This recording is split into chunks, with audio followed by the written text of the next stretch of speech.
Here we go. And we're live. Sound check on the streets of London. Hello, hello. Welcome back. How was the sound? The Turk. Let's walk really slow. Really slow. Let's walk really slow. I've got the Turk in the picture because we are going to talk about what's happening with Turkey and the Kurds. We're also Turkey, my land. Yeah. My land is being invaded by the Syrian dogs. And we're also talking about Joker. I will try and get through.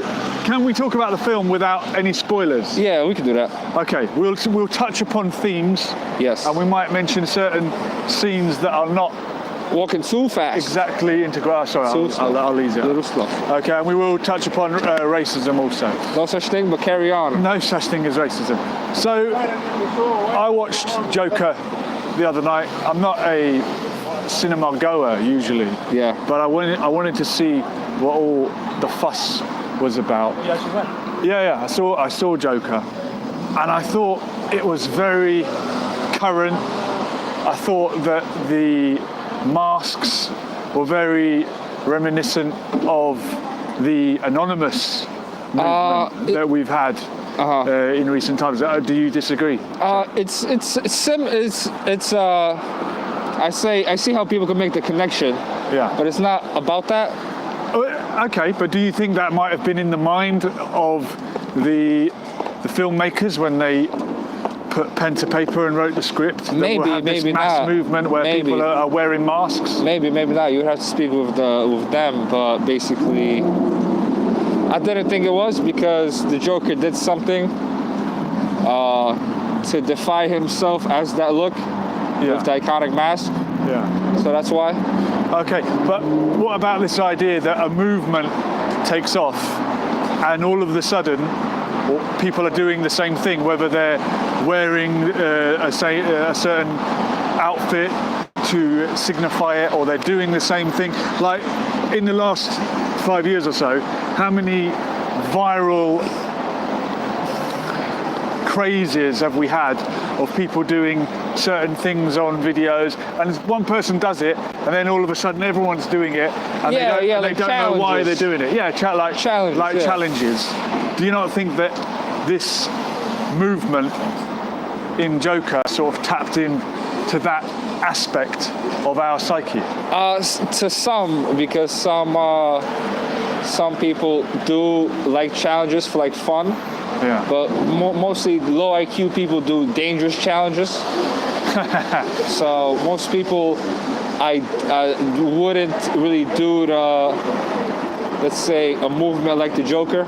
Okay. Because they'll get found out quickly. Well, what about the Occupy movement or Extinction Rebellion? Well, there's another movement. Oh, I saw that. All of a sudden. They were outside of Fox Studios. Yeah. About mass extinction. Okay. But there was a video I saw on Instagram about 1992. Basically, they had another Greta Thunberg. Yeah, Greta. Yeah. Her. Basically, they had another video of her doing the same thing. Okay. From 1992, like a different girl. I wonder who that was. It's like some Spanish-looking, light-skinned Spanish-looking girl. Okay. And I'm like, they're just using these children as pawns to make people emotional. Okay. So to follow a cause. He's emotional. Because we all know that climate change is not real. Yeah. Do you agree? Yeah. The climate change is not happening? No. Or do you mean that man-made climate change? Well, it's definitely man-made. Because climate does change. Well, yeah, it does. And also that's related to the magnetic poles in the north and the south. Okay. That's determined the weathers. Yeah. But pretty much India, all the Middle Eastern countries like Pakistan, Bangladesh, India, China, they gotta stop making babies. We got enough of them. Okay. That's one way to tackle it. So we're overpopulated. A little bit. Some parts. Like the countries I just named. Yeah. Why is it? And there are certain people who will say, "I'm not going to have children because of the impact that would have on the world and the climate." Those people are dumb as fuck. I'm gonna have as many kids as I want. Fuck everybody else. You don't think that we are overpopulated? Yeah, some races. Some races. Some races. Oh. Like Chinese. So it's by quota now? Yeah.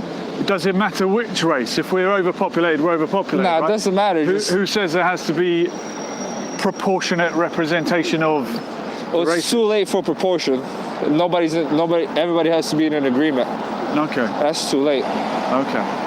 Well, it is a... Oh, we got 2 viewers. Yeah, we've got 2 viewers in there. I think one of them is Kamal. Glad to have him. Yes. Welcome, brother Jamal. Chat. He's always welcome. Okay, so some of the scenes in Joker, and I'm not going to give too much away, they tap into what can happen when mob behaviour takes over. And I think often people can be much more dangerous in a crowd than they would be on their own. Definitely. You've got the diffusion, security of in numbers, responsibility. Yeah, security in numbers. You're part of a group doing something, you feel less responsible for the consequences of those actions. And especially in the Joker, it was in the 1970s, so they didn't really have internet or cameras back then to track everybody. Okay. So that's why the scenes were kind of crazy. So it is set in the 70s, is it? Yes. I didn't realise. I mean, when it comes to things like Batman and comics, they're sort of timeless, aren't they? Yeah, but you can clearly see that the setting, the cars, but the clothing, all that was set in the 70s. Yeah, exactly. That's a good point. Also, around that era, well, I think it was in the 80s, there was very dangerous in New York. Yeah, well, in Ireland at the time, it was dangerous, and it was the height of the Troubles and the IRA, the conflict. The IRA were active, and around that time, there was a scene in Joker that reminded me of this when they set upon the police cars. I think you know the bit I'm talking about. Well, in Ireland, in the 80s, I think, there was a time when a Republican funeral was attacked by a loyalist terrorist who started throwing hand grenades and killing people. That's why. This is not so long ago. That is why everybody should have a gun. Well, a week later, 2 corporals, off-duty British Army soldiers, mistakenly stumble upon a different Republican funeral, and the mourners at the funeral opened up on. They thought they were under attack. They surrounded this car that tried desperately to reverse up the road, and from memory, I think it was a Volvo. And the absolute panic set in. These soldiers tried to escape. They stupidly opened a window and fired a couple of shots out the window with a pistol. And then the mourners at the funeral just set upon the car, thinking that it was an attack, pulled these 2 soldiers out of the vehicle, identified who they were, took them off onto some wasteland, and somehow the priest, I think from the funeral, wound up there, and he was begging for the life of these 2 soldiers, and the IRA soldiers that were there executed these 2 corporals. It's justified. Well, it was justified in their eyes because they see the British soldiers as an occupying force in Ireland. But to look into the eyes of a human being and execute them while they're on their knees, it's quite a ruthless act. But didn't they shoot in the air? Yes, they did. So they fucked up. Yes, I think that was a mistake, and I think they made themselves look. Mistakes have consequences. Yeah. Well, God, Turk, you're a heartless guy. Exactly. But just some of the scenes in the film. It's crazy world out there, Julian. It is. Some of the scenes reminded me of that. Some of the scenes reminded me of Antifa. Now, Antifa, anti-fascist. what is your They're- take on Antifa? They're trash Why is that? because they shout you down and it won't have a discussion. Okay, they don't like to. Antifa, you trash. They don't like to talk in facts. Yeah, they have small minds, so they're not open to debate. So you don't like Antifa. No, You don't like Extinction Rebellion. no. Who do you like, Turk? Apart from Tayyip Erdogan. My guy, Erdogan. We'll get onto him in a minute. My guy, Erdogan. I'll see you soon. We'll get onto him. Well, look, shall we cross the road and veer around, and will be a good I like to venture onto the topic of Turkey and Kurdistan. I like people who do them and don't bother nobody else. Okay. Well, everyone keeps saying that Donald J. Trump, who I think you are a fan of, Yeah. has The Great White Hope. the Great White Hope, as you call him, has betrayed the Kurds. Yes, he did. In what way did he betray the Kurds? He got the American soldiers out of Syria, Yeah. and basically that's given my guy Erdogan free reign to kill whoever he wants. Given him the green light. Yeah. Okay. Well, And look, the Kurds are good, I heard. what's good about the Kurds? I heard they're good. That's what I heard Okay. from my Kurds. Okay. Well, I think it's very dangerous for us to be talking about the Kurds or the Turks as if they're some kind of monolith. What we're Exactly. actually talking about is the YPG, Yeah, the People's Protection Forces. but aren't they rebels? They are I heard they're. the Peshmerga, as they're Yeah, also I heard they're rebels. They are. Let's go. Let's go. Let's not die for Yeah. a video. They are Kurdish separatists. What the fuck is that?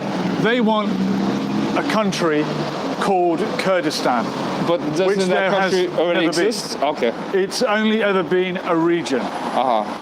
and it spans parts of Syria, parts of Iraq, parts of Iran, Well, it and sounds parts like of Turkey. sounds like they're definitely not gonna get it Well, because Turkey's gonna fuck them up. So they better stop.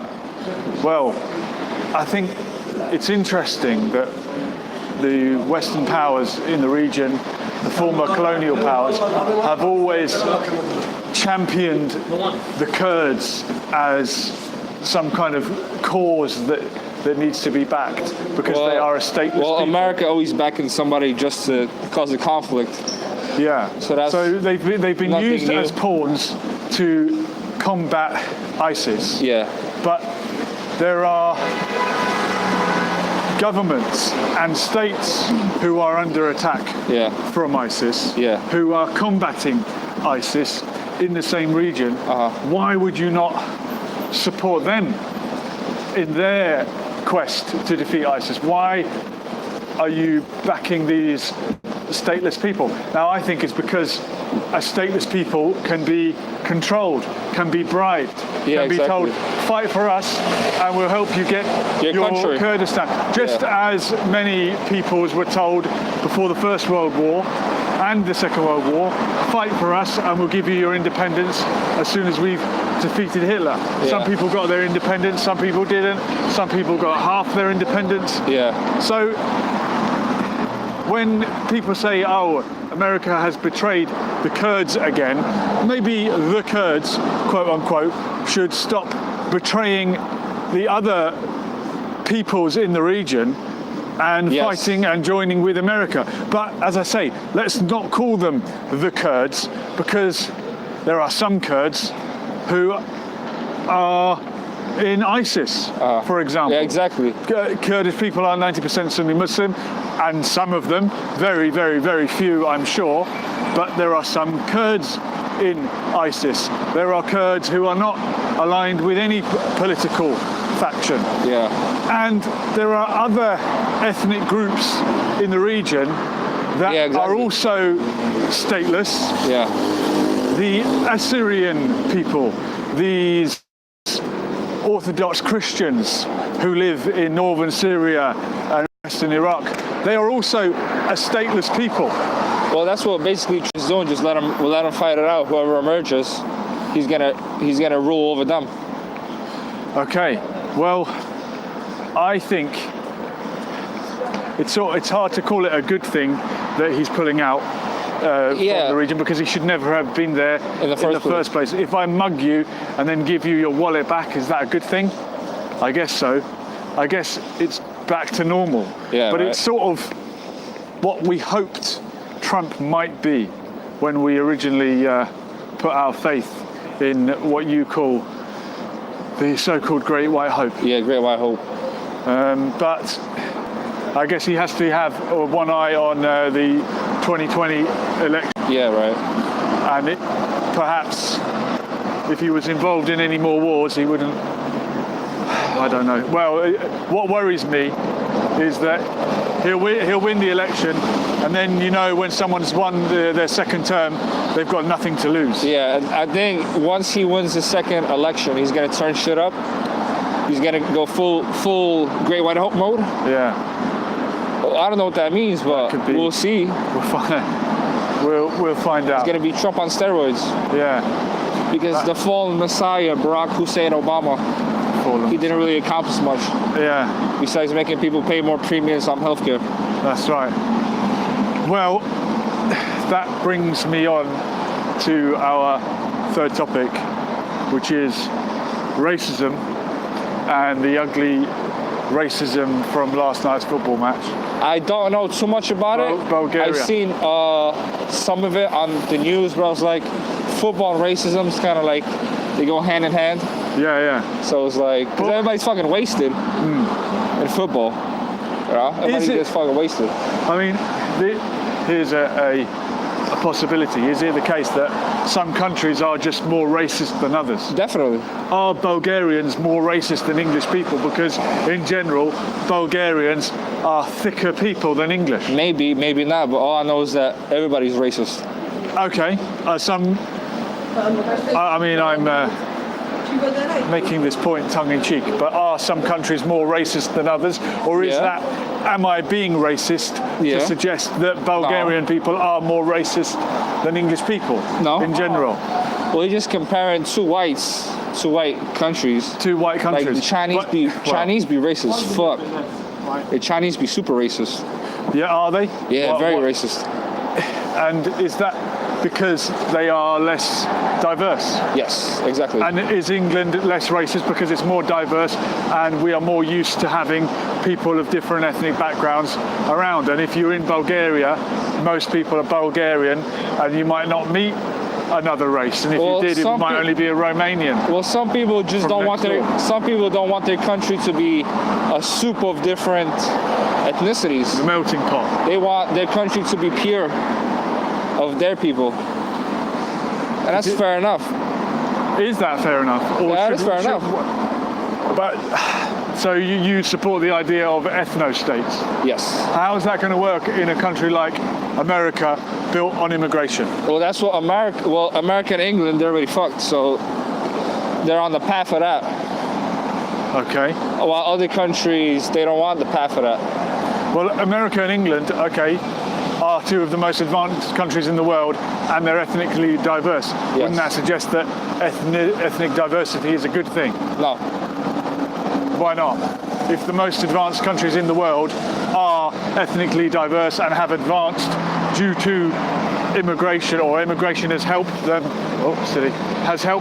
advance, wouldn't Bulgaria benefit from having a little bit of immigration instead of immigrating to our country, which a lot of them do? No, because certain countries and ethnicities have higher IQs than others. Okay. So basically, America just selects the ones.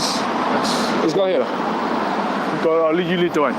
So basically, America selects and rewards the highest IQ people. While if Bulgaria did that, I don't know what kind of IQ people they would get. What do you mean America selects the highest IQ people? So, besides refugees, they just select people from India. They select them. Who selects them? Let's wrap. Shall we head and let's wrap it over there. But go on. We'll go to 25. Yeah. How much more? So we've got 5 minutes. Tell me how America selects these high IQ people? Well, they got to speak English first, so they give high priority people who speak English. Okay. But that, I mean, what language you speak doesn't have anything to do with your IQ. No, but being bilingual but gives you a higher priority to migrate to America. Okay. So you're talking about a points-based system? Not really. Just you gotta know how to speak the language.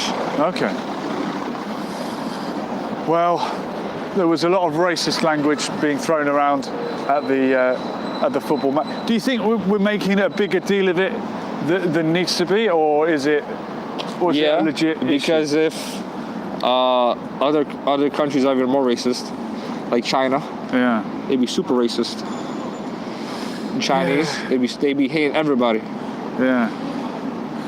Well, we don't hate anyone on this channel. We just love and respect to all. Thank you for watching Lessons for Life. Thank you to the Turk for returning for a one-off special. We'll do it all again soon. Yes. Different time, different place. See you then. We're gone.